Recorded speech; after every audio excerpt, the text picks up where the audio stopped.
Hello, and welcome to the latest episode of In Bed with Books. Today I am joined by the author Lyndsay Rush, whose book A Bit Much is coming out very soon at the time of recording this. Lyndsay, would you like to introduce yourself? Yeah, hi.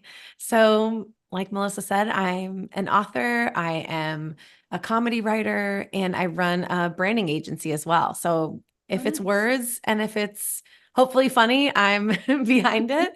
And yeah, this is my very first book. And this is basically the very first time I ever wrote in this way, wrote poetry. So, it's Nice. all new, but it is a book. I like to say that it's a book of poetry for people who don't like poetry or maybe didn't think they liked poetry. Yeah. Yeah, it's really a bit much because it's really celebrating people, big personalities, big feelings, big, everything big. Like that we don't have to be small. Yes. We can be excited to be exactly who we are. I love that. I love that. And I will say, I'm somebody who doesn't normally gravitate towards poetry, but Mhm. the concept of this, so for regular listeners of the podcast, I've talked about this. I definitely have a stronger history with prose writing. Um, but I've always been a proponent for women being a bit much. Yeah. I detest women having to be smaller, and so that alone, I was like, I wanna do this. And I loved it. There were I'm moments, so very happy. emotional moments reading this book. It was excellent. Oh, thank you. I'm so Yeah, glad. for sure. Actually, before we jump into the planned questions, then I do want to Yeah. talk a little bit about this is your first poetry book, and in the very Mhm. beginning, you do talk about, I think you said you didn't write your first poem until you were like 37. Yep. So what caused that shift? It is. It's so crazy to be like, how do you go from barely reading poetry, definitely not writing poetry, to then writing a whole book? Mhm. Um, so it was during quarantine, and it Okay. just, like a lot of us, you had so much time with your own thoughts and your own silly little brain, mine, my own silly little brain. And I don't even know what like fully inspired me to write the first one down, except that I was visiting, it was towards the end of quarantine. So I did this safely, but I was visiting my boyfriend's hometown and his, like the house he grew up in. And so I just like Okay. was really emotional, and like I was looking at wallpaper that hadn't changed since he was a kid. And I just had all these like emotions. And so I started writing it down, and then I added in a joke in there, and I thought, well, this could be really fun. Like, what if not that I was by any means the first person to use humor in poetry, but as somebody who loves joke writing, it was the first time I felt like I could just sort of expound on something funny that I thought and weave in some more things that are true and maybe a little heavier, and not have to tie it up with a bow. Like the thing I have now learned that I love so much about poetry is that you don't really have to have a definitive answer. You can leave things up to interpretation, and with prose, I feel like you can do that way, of course, as well. But Yeah. for me, it was easier to be like, what if this here? And then Yeah. like, I'm not really sure. There's so much I'm not sure about. And it helped me sort of grapple with heavier topics in a fun way. Yeah, I think the beauty of poetry, because I mean, I've got your handle online as Mary Oliver's drunk cousin, correct? I've got Yes. Mary Oliver on my shelf, the like one of three poetry books that I Yeah. have, now four. Um, and I think there is a beauty in that, in being able to just like leave the hanging conclusion hmm there. hmm Yeah, so I like Yeah. that. That being said, is like there is the a poem coming to mind where you talk about visiting your boyfriend's hometown. And It's is that so one. so that was hmm the first poem of Yes. the collection. Okay. Yeah. Okay. So that's the Nice. first, like, I'm like, that's the first adult poem because as a kid, I loved doing silly rhymes and like, you know what I Mhm. mean? Like things like Yeah. that. Or I feel like in college, even if we'd have like a big fun weekend, I would write like a really rhyming, funny roast of what had happened or for birthday gifts. But this was the first time I wrote poems in this way. And so yeah, it's called My Boyfriend is from Alabama, and it's somewhere in the middle of the book, but that was the first one I ever wrote. Nice. Nice. Yeah. Okay. So then you have a history with writing, and do you also, I'm gonna go out on a limb, say you have a history with reading as well? Yes. Okay, I okay. do. So other than poetry, which we've established you're relatively new to, Hmm. what kind of books did you read growing up that got you into writing, that got you into this world? Yeah, man. I mean, I feel like I loved reading and writing from a very young age, which I feel like a lot of voracious readers Yeah. and writers have just so much fondness and memories with books. But I'm trying to think of what really, really informed. I mean, Shel Silverstein, Mm, Judy classic. Blume, there's just the Babysitters Club, even. Hmm.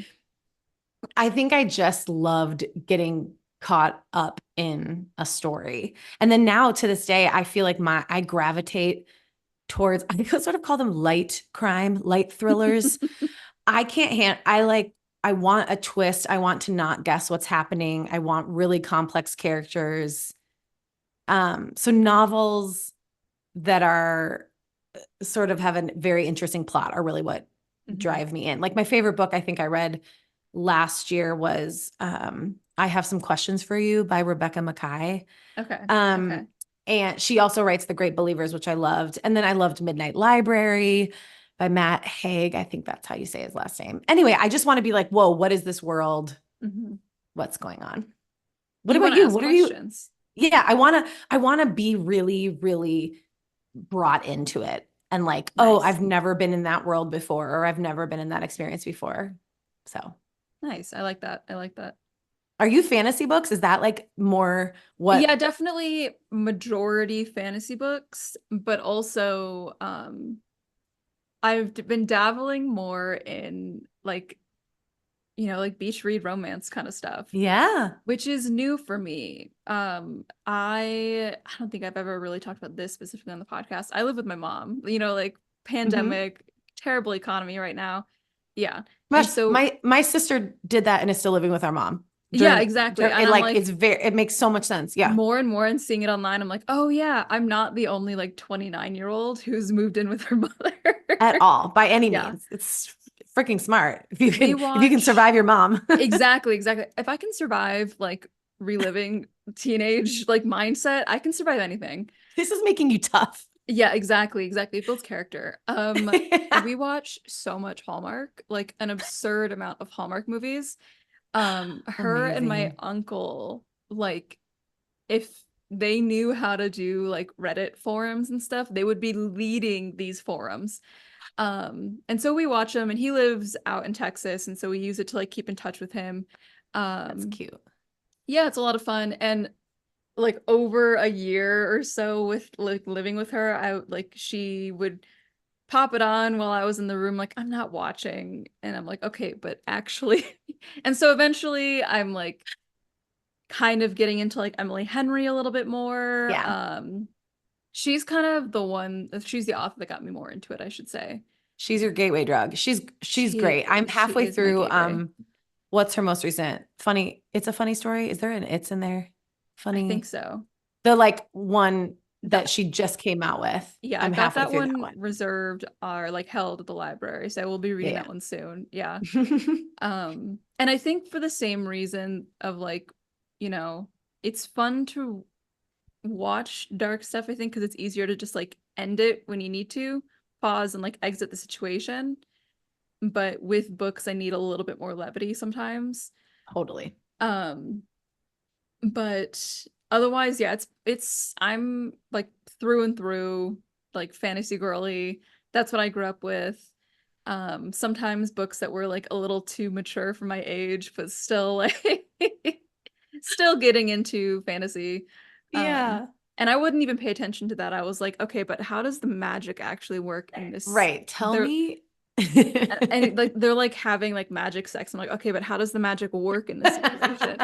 Yeah. So But how is this happening? Oh my gosh, speaking of magic sex, I feel like I should say with two of my best friends, we just finally stopped. We had an erotic fan fiction podcast.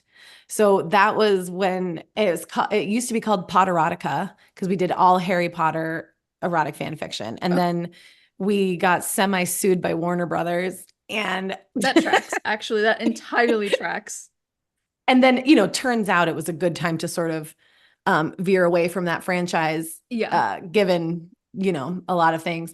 And so then we called it Fangasm. And then we would do like Game of Thrones and Marvel Nice. and all like, we tried to just find the craziest fan fiction. So that introduced me to, which is of course different from fantasy, but like fan fiction is I am obsessed with fan fiction writers and the fact that they can take these existing worlds and make them even crazier and crossovers. And it's just like Yes. so, I so creative. things I never would have even No, conceptualized, or crossovers I never could have anticipated. It's absurd and I love every second of it. same. It's the best. I I mean, so actually much so that I had a podcast. Yeah, exactly, exactly.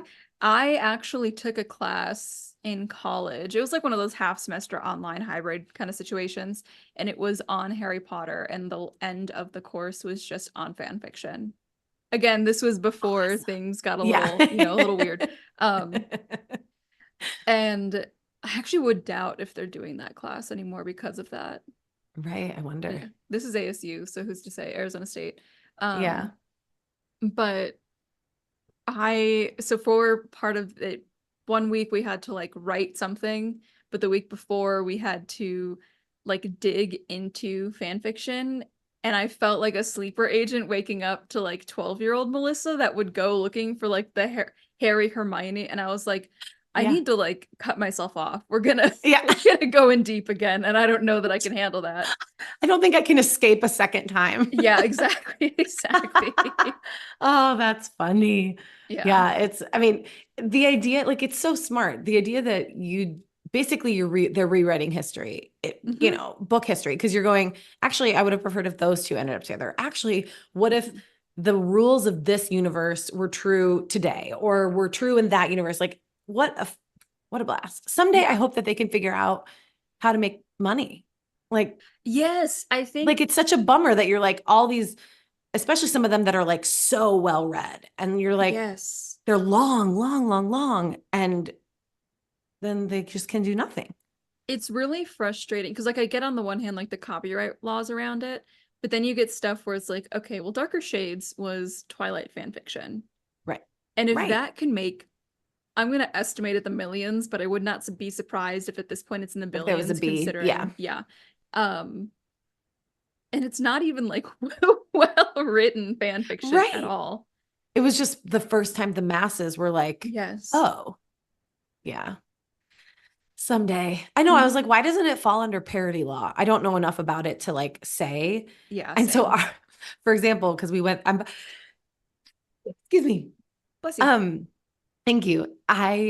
When Warner Brothers sent us like the cease and desist to take down our cover art because it looked like a dime store novel, like a very like romantic, sexy of a very muscled guy that we had photoshopped Harry's face onto, and like Nice. a heroine that was Hermione, and they own the likeness of the actors playing the characters. Oh So it my was like God. it was because it was not Emma Watson, Yeah, right? Emma What's Watson. Emma Watson? Yeah. Yeah, Emma Watson and Daniel Radcliffe, their faces as those characters was why we were infringing on. That's Anyway, insane. I mean, that that's just also so goes back to like crazy. ethics around child stars and child actors, I Totally, feel like. totally. Well, yeah, and we like that was another issue for us is that we found so many great stories, but we could only do stories that were set in their last year or like the Yeah. year after, Yes. like because it was like, and age of consent in the UK is 17, but we were like, we don't want to get anywhere near that. Like Yeah. it's crazy because you're like, you're sort of trying to do this thing that is just like fun and funny and ridiculous, but you also have to be sensitive to the fact that we read like so many people read that as kids. They are kids Yeah. in the thing. So like, anyway, by the time we moved on to Marvel and Game of Thrones and everyone was grown up, it It's was a easy. lot Yeah. easy. Yeah. Everyone is like 40 pretending to be 20 in Marvel, so you're Exactly. fine. But then with Game of Thrones, we were like, in this story, they are not related. It's an alternate universe. Like, Also, they're over 12. imagine if. So, so Imagine if yeah, it was like fully ethical. It's okay. Yeah. close your eyes and pretend that this is all cool. Actually, the Yeah. kink is ethics in this one. Yeah. Yeah. Yeah. Yeah. Oh, that's the tag you're looking for, ethical kink. Yeah. Yeah, exactly, exactly. Um, yeah, so So, so where were we? Yeah, exactly. I will say this podcast has in the past also heavily focused on smut. And it's not that I don't want to focus on that now, it's that I want to make sure that I'm like covering everything mhm. that I'm interested in. And I find that I go through like hills and valleys in terms of like my need for smut. I just read a Yeah. book and I think I'll be releasing the like review episode after this one, but it's called What the River Knows. It was marketed as like a if you like The Mummy, you'll like this, which at Okay. the time I was like searching, I had like my love for The Mummy had been reinvigorated and so I'm just like Googling Here we stuff. And go. so of course the algorithm's like, you'll like this. Um, and there was no smut. And I loved it because there was just tension and there was just like Yeah, brooding and banter and stuff. I'm like, oh yeah, sometimes like I don't need like that release. I just totally. need a bunch of buildup. Well, we also found similarly that the funniest and most entertaining fan fiction stories we found really didn't have any sort of smut until the very end because the angst, the will they, won't they, the like all the other exciting plot points ended up being much more entertaining than just some stories we would find and we our whole thing was we didn't read them ahead of time, so we would be Oh, like lovely, except so it was lovely. basically like improvised, so we didn't really know what Mhm, we were getting into. We do like keyword searches for like dirty words to make sure stuff was happening, but the mhm. stories where it was like sex the whole time was just less enjoyable because you're just like, Yeah. yeah, yeah, yeah, yeah, yeah. Mhm. Can I ask you a question? Absolutely. What do you think is why is smut having its moment? Like I have a friend, I think this is a term people use, beach reads after dark, Brads. Like why Yeah. are all these like, because now it's very, very accessible. You don't have to like find these stories on, like I what feel do you like attribute to that? it's a little bit of like female empowerment on the one side where it's like I will admit that some of these books are just porn. I don't think that's a Sure. bad thing though. Yeah, Um I think there's like a time and a place when when that's what you want. totally. Um on the other hand, I do have a lot of issue with the like commodity, like sex as commodity, Hmm. and that kind of grinds my gears because it's like this was really fun and not a serious dark side when it was like, the girls and we're reading like the indie books and it's okay and part of me enjoys that it's getting respected more and that they're acknowledging like yeah women want something with sexual content in there's like a whole market for it, but then I'm like okay but I don't want it to be a market, I want it to just be like something we can enjoy. Yeah, why can't it just right? Yeah. Like Yeah, anything. yeah, because it's gonna get Especially things targeted to abused. women. Yeah. Yes, yeah, Yeah. yeah, and I Yeah. don't want it because then you've got stuff where like, and this is gonna go into like bookstagram and I think book talk drama. There was this author who published a dark romance, and I'm not big on dark romance, but I also think like that's just not what floats my boat. There's obviously a market for it. Some girls are really into it. Cool. Yeah. She was using that Wade Wilson murderer, like the real person, not Deadpool, to market her book. And he like, and I won't say on the podcast because we're supposed to be not talking about terrible, terrible things. He Yeah. did terrible things to women, like confirmed, convicted, on death row, terrible things to women. And she was trying to argue that it wasn't her fault. She was just marketing to dark romance. And it was like the dark romance community is the people who's calling you out. And the fact that you thought that that was okay and your apology isn't an apology is like very questionable. And so Yikes. obviously, like I think communities police themselves, but when it gets to be so big, what does that policing look like when she's not part of she, in my opinion, looks like she's not actually part of that community and she's trying to Hmm. police that community from like her position of like perceived power. Yeah, dude, that reminds me of the whole, and this is now an old conversation. I don't even know if they still do their stuff, but like the My Favorite Murder, like the Crime and Wine podcast. I think that's when I call it thriller light. I can't read books where like it's graphic depictions of serial killers Yeah. or like I'm not saying other people shouldn't. That's not necessarily for me to say, but like the idea that we are, and that I feel like that's even fictionalized, but that there are all these podcasts that are also most of the time somewhat like comedic in nature. It is so ethically questionable to me to be like, we're going to regale our listeners about this like vicious Yeah. crime and then make guesses on what we would do, what we wouldn't do, and have catchphrases and bumper stickers and stuff. It is just wild how things take off and then take on this like crazy life of their own that is then you're like, what is this? Why are we all, I don't know. Yeah. It's crazy.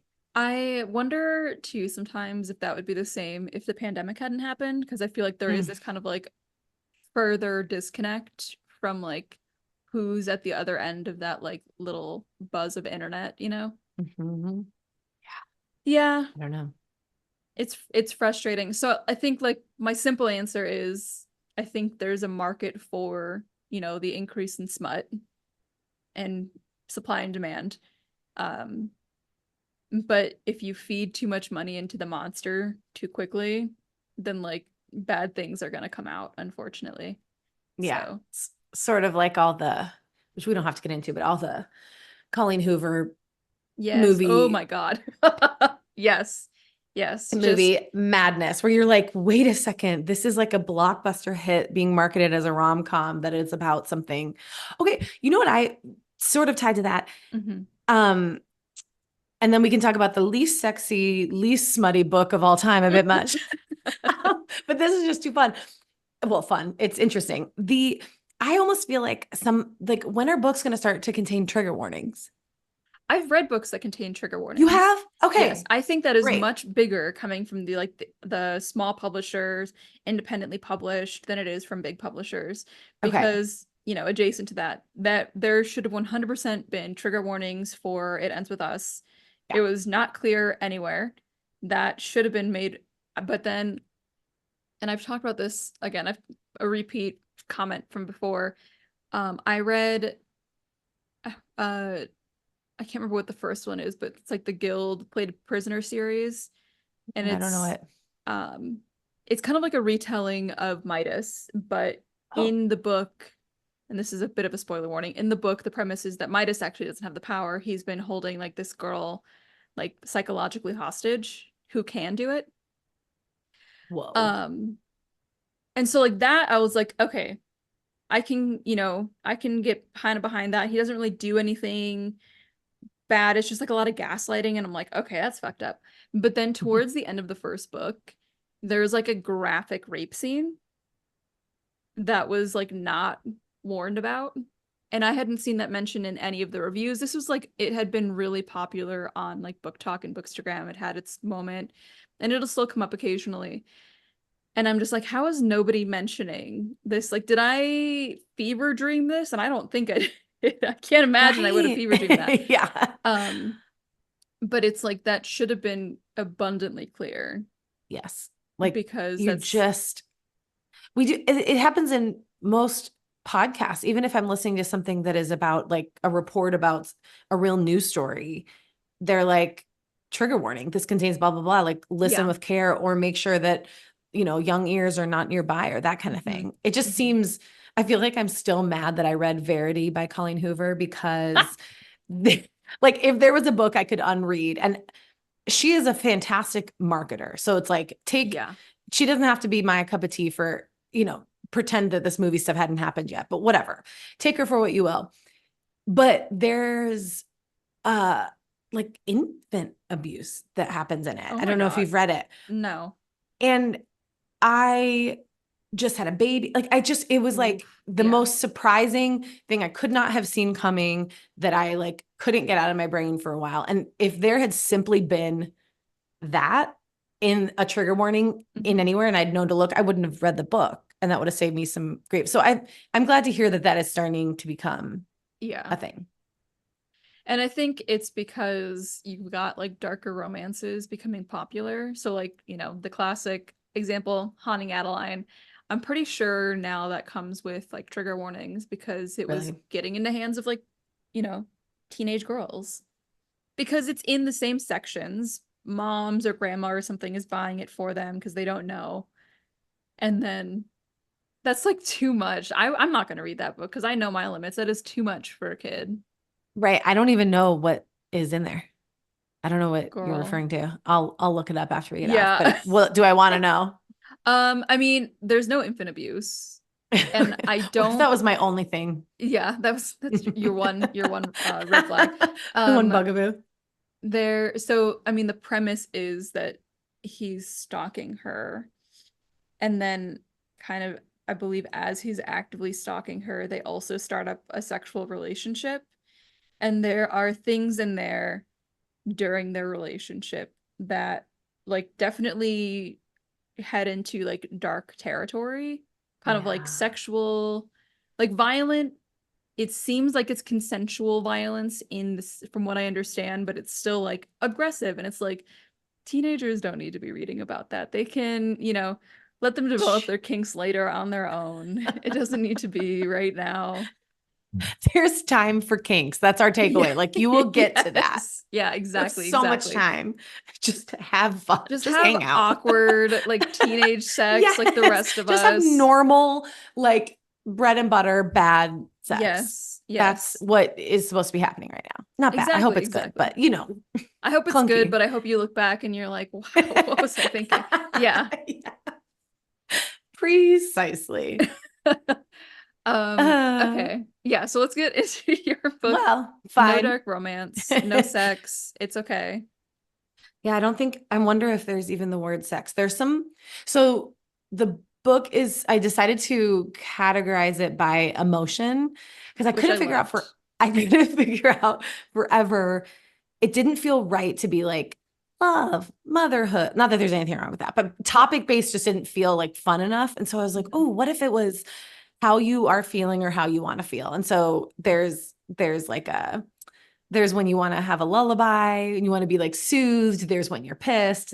So that's sort of how the book is sectioned, which really helped me when I was trying to figure out what I should put in there. But so there is some love. And I did look back on uh, my dating life. I'm married now and I was married when I was writing the book, but I was like, oh, I know I can dig into some dating feelings. So there's Mhm. some dating stuff.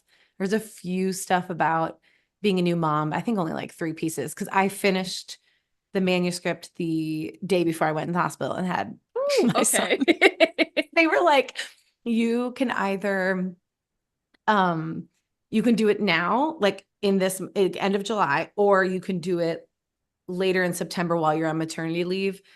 And I'm so glad I didn't because I was just I was out of Yeah. my mind. Yeah. I don't know what this book would have been if I had done that, but I just remember feeling like so extremely pregnant. Anyway, so my husband and I joke that I don't really know what's in this book. Like I'm always like, oh, it's fun that one's in there. But yeah, so there's a little something for everyone, but really the whole gist is, I guess, self-celebration, cheering for Yeah. yourself, accepting who you are. And So I like that you did it by like emotion and mood, because there is like overlap between the topics, definitely between definitely. those. And I Yeah. think it fits better that way. Because if you were to do Mm-hmm. like a section on like say motherhood, that would be Mm-hmm. like a lot of like So much, conflicting things going on, very. which I Yeah. guess could have told like a much different story, but is Mm-hmm. not the story I think that this was trying to tell. Yep. That's exactly right. That it was like, how are we feeling? And you can feel all the all the things that you Yes, want. yes. And at the same time, and they don't have to make sense. And I think another big thing I found myself writing a lot about was, so I grew up in a pretty religious environment. Mhm. And then in my 20s, that kind of became dismantled for myself. And so I really feel now like I don't really know that I know anything. Like I'm just very Yeah. like, and that would have been, that was doubt was the worst thing that I could have had Mhm. growing up, that was what they told me. And now, so I write a lot about like, what if none of it matters? What if all of it does, is like how one of Mhm. my poems ends. And so I think just giving ourselves the space to figure it out or not figure it out, I guess. I liked on like on this subject, there's a couple of points where you tie faith and doubt together. And I really, really like that because similarly, like, the if you're questioning, you really have to like tamp that down kind of mentality, being raised around that. And I think that bleeds out. And there's another poem that I don't think is directly within it related to faith, but you talk about like the okayness with being wrong sometimes. Yeah, it is though. That is what it is about. Yeah, exactly. Because Yeah. it's like you don't realize how it bleeds into other things and how, like, somebody questions something and it feels like a personal attack. Yeah. And you're like, I shouldn't feel that way because I said something and they questioned it. Right. Yeah. I really remember feeling when I was sort of exiting the formality of that religion, really not wanting to just swing to the whole other side and be Mhm. like, I don't like, because I think if you were raised in absolutes and you were raised in black and white thinking, when you like come to the light or the darkness, depending on your view, like it can be really easy then to then swing to the other side and then be like anything over there, like to be as certain, Mhm. to be so certain that you're not certain. You know what I mean? And so I think Yeah. I wonder, I feel like that one is something about today I learned that TAL means today I learned. Basically that I was learning that it's okay to to change my mind. Yeah.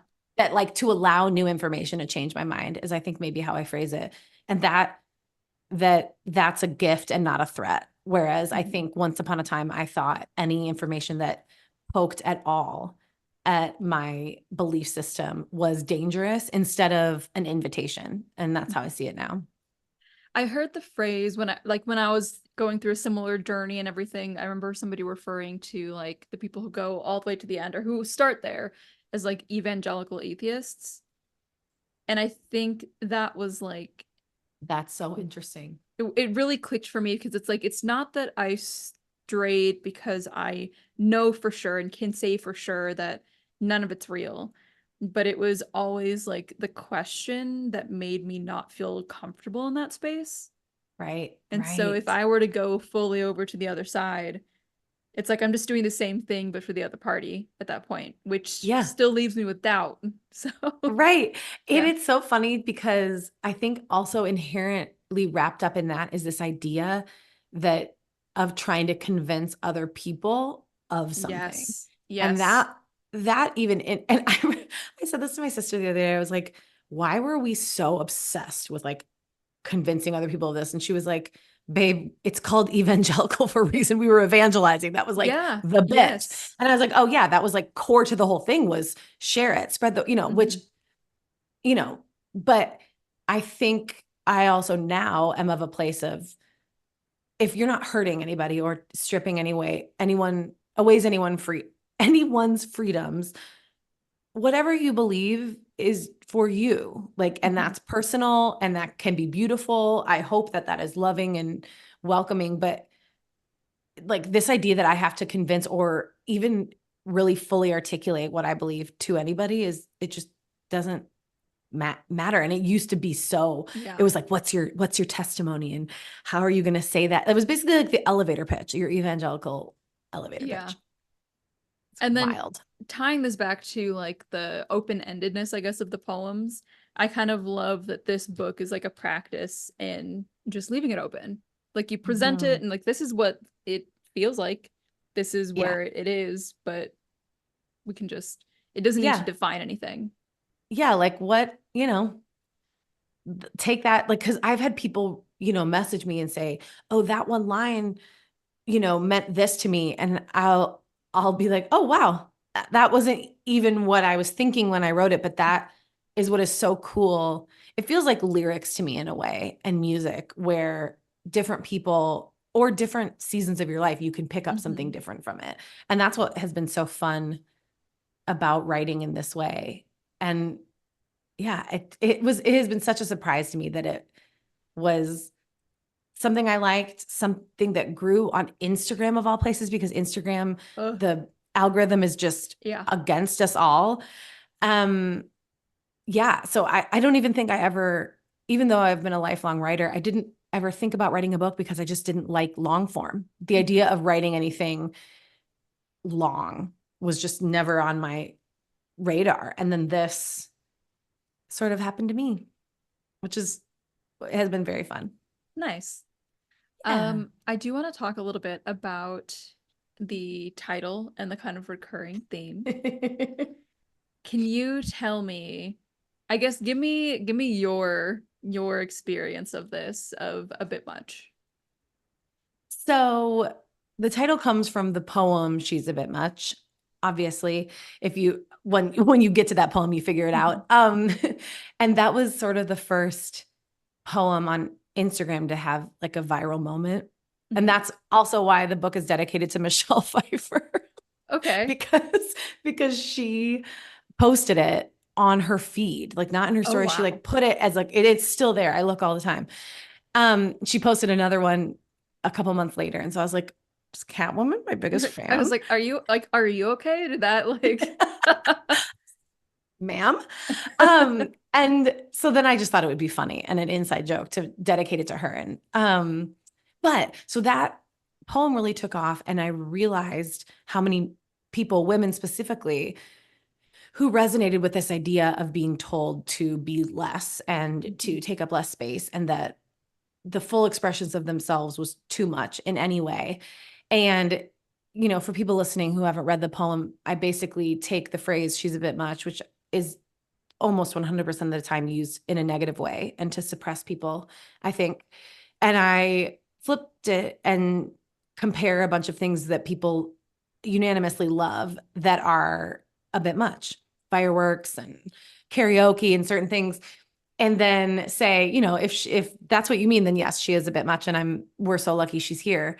And it just really, really resonated with people. And so I, and that has been my own personal story. I've always felt like Mhm. a little bit too loud, or, but whatever it was, I think probably I noticed in middle school when you start to realize that you're on the fringes of anything, like Yes. you suddenly have awareness of yourself in relation to other people. And before then, Mhm. you're just like doing cartwheels in your yard. And have felt like that my whole life. And so I was writing for myself as much as I was for this, new audience of people who felt the same way. And so that is just a big theme, is being your own biggest fan and being the first to applause and, cheering for yourself. And so, yeah, those are, a lot of them are for me as Well, that's well. awesome though, Yeah. Yeah. because those experiences we found out then are universal, which is Yeah. really, I think, comforting. Um, Hmm. I also remember, that for me started in middle school. I was a quiet kid, and so it was around the time that I started to like find my voice. And I would have these moments because nobody says she's a bit much to your face. Right. Oh, yeah. No. To my face, it was always the like, you don't need to talk so loud. And I would always be like, I'm not talking loud. And obviously, like I have a podcast now. I'm a yapper and I own it and I don't Yeah. care. Yeah. Um, but it was always like I would just be talking and I'm just expressing, or like I'm joining in on like, those moments when somebody's getting angry and you're like, hell yeah, fuck yeah. And then Yeah. somebody's gonna be like, okay, well, we don't need to be so loud. I'm like, why? Why? Now I'm like, but why? Right. What's wrong with the girl being loud? But Right. at the time I was like, oh yeah, I gotta be small. I gotta shrink it Uh-huh. down a little bit. I've gotta be compartmentalizable for people. Right. And then like also like blending in. It was like it's Hmm. your job to like not ruffle any feathers or any uniformity. And Hmm. that, I just feel like we need from people. We don't need that, especially from women and Yes. marginalized community. It's like, come on. We need all of the weird, all of the, and then as I got into my 30s and now I turned 40, it's like the idea of being cringe is no longer an insult, or the Yeah. idea of being, you're like, I don't know, like to whom? Like, so Yes. like we're just a product of our time and our like environments. And it just is, I don't know, like I'm 40. That's just what it Mhm. is. I grew up in the 80s. So there, and I don't know. And then you just start to go, I have a friend who says I'm cringe, but I am free. And Yeah. it's like, it's out there. You're just like, okay. And Yes. then you do, and it's very nearly impossible, I think, in your formative teenage years to really know this. I hope it's easier in this day and age, but probably not. That like eventually you do find the people who would never want you to shrink Mhm. at Mhm. all. But we all need that. It's the idea of us going back in our emails and deleting exclamation marks, or it's truly just any of it. I remember thinking when I was like cracking jokes, I was not like outgoing, but I really wanted to be funny. Like it was like I Mhm. was just like, I'm going to like make silly comments, and making people laugh has always been my favorite thing. And I remember the boys would be like, she's so psycho, or she's so crazy. Like if, because I was one of the only ones that was talking like that. And then I was like, oh, so this is not good. This is bad, And it's Yeah. just I think for me too, in kind of like situations like that, it's like, why do I have to be held accountable because you can't handle it? because you're not comfortable. Yeah, Right. exactly, exactly. Yeah. It's very frustrating, especially like because on like the small, it was like, okay, yeah, I was speaking loud. Sometimes I don't know how to control my volume. Sorry. But sometimes it's just because like it's reflecting me feeling big. Yeah. And it's like, I don't know what I'm feeling, but it's Right. big. And so now my voice is loud. And sometimes it's like, I don't know what I'm feeling, but it's positive. And so it's It's big and my expressive. voice is, Yeah. yeah, exactly, exactly. And so then, like, that moment of, okay, we can quiet down. I'm like, okay, don't ruin the Right. bigness. The bigness is happening, and it's wonderful. Yeah. I have Yeah. a piece in there that's called, it's called Maximalism, Babe. And one of them Hmm. says, like, why should it, they all start with, like, why shouldn't I do this? And one of them is, why shouldn't I exclaim at the top of my voice, this is the best margarita I've ever had? Because, Yes. like, who, also the idea, I do this with a couple other poems where I take phrases that are meant to diminish women and I turn them on their head. There's one about, um, she really let herself go, or she's so sensitive, or, because also you just don't hear that in talking to men. Yeah. He's a bit, I mean, a bit much. I think that's a phrase that I think people are just like, ooh, that was a bit much, but like definitely not, he's so sensitive, he's so bossy, Hmm. he really let himself go. He's not aging backwards, like aging gracefully. No one says Hmm. aging gracefully about a man. Yeah. And so like a lot of that was on my mind when I was writing this book as well.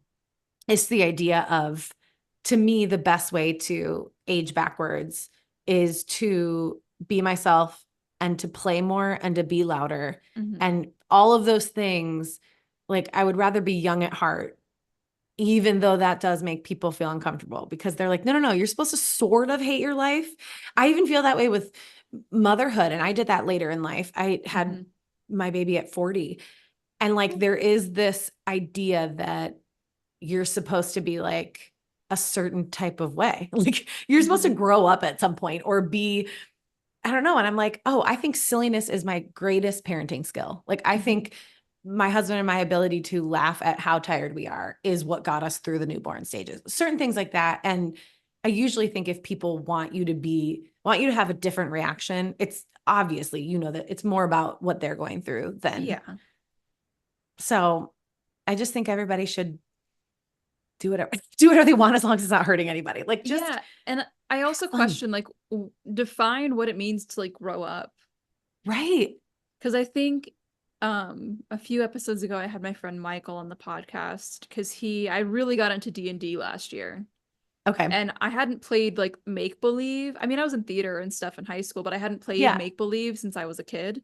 And obviously as adults, you need like a little more structure in order to do that.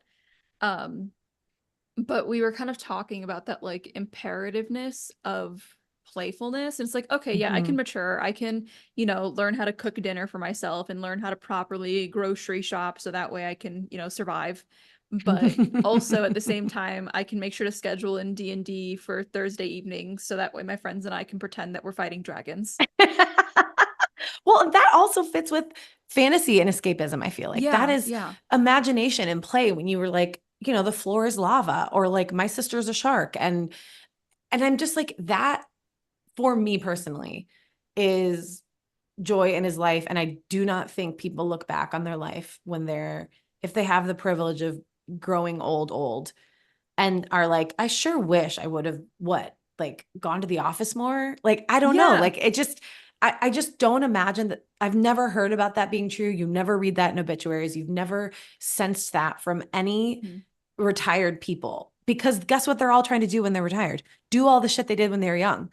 Yeah. And I know a lot of that is privilege and money for sure, but there is, like, we can play games with our friends, we can be loud, and we can laugh and make jokes and read crazy books, and we're going to have more fun than everybody else. Yeah. And then you can also have a kid while you're doing it and get married while you're Yes. doing it. Yeah. Yes. And like, or not, right? Like, but like, Yeah.